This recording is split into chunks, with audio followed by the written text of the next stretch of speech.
आता पेट्रोलचा खर्च विसरा, घरी आणा इलेक्ट्रिक स्टायलिस्ट इलेक्ट्रिक गाडी। 100% भारतीय बनावटीची इलेक्ट्रिक्स ईव्ही इलेक्ट्रिक गाडी आता उपलब्ध। 5 वर्षांची वॉरंटी, आकर्षक कलर्स आणि स्पोर्ट्स डिझाइन। एकदा चार्ज करा आणि 100 ते 140 किलोमीटर पर्यंत रेंज। अत्याधुनिक सर्व्हिस सुविधा, लोन सुविधा सुद्धा उपलब्ध। आजच भेट द्या साई मोटर्स, किसान चौक, इचलकरंजी। संपर्क 93 73 27 57 52 किंवा 0230 299 77 66। नो पेट्रोल नो टेन्शन, इलेक्ट्रिकचा स्मार्ट पर्याय।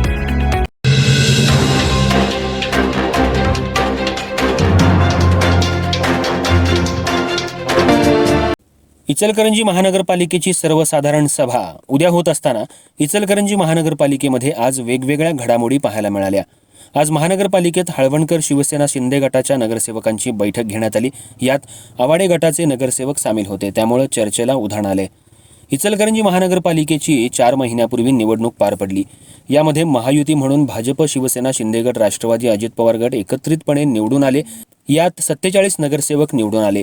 खास बाब म्हणजे आवाडे हळवणकर एकत्रितपणे येऊन भाजपचे 43 नगरसेवक निवडून आणले आहेत।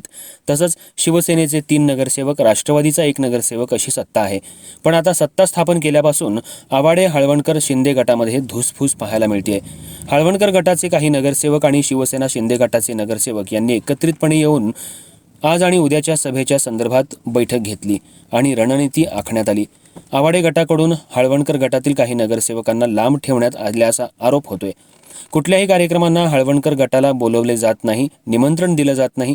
त्यामुळे काल भाजपचे गटनेते आणि विद्यमान नगरसेवक यांच्यात आमंत्रण देण्यावरून वादावादीचाही प्रकार महापौर केबिनमध्ये घडला होता। यावेळी संबंधित काही नगरसेवकांनी मध्यस्थी करून दोन्ही नगरसेवकांना शांत राहण्याचं आवाहन केलं।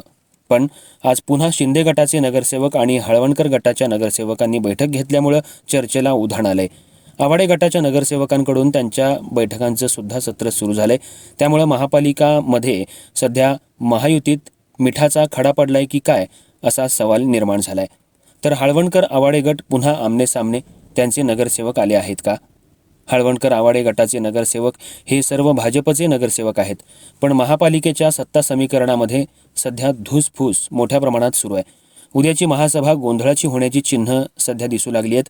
सत्ताधारी शिक्षण सभापती, महिला बालकल्याण सभापती, मागासवर्गीय समिती सभापती, परिवहन सभापती यांना अजून महापालिकेकडून गाड्या दिल्या नसल्यामुळे त्यांच्यातही नाराजीचा सूर उमटलाय।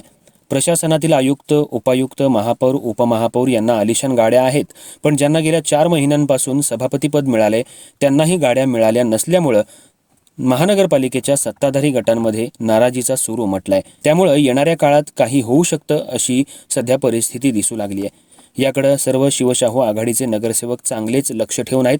त्यामुळे उद्याची सभा वादळी होण्याची चिन्ह दिसू लागली आहेत।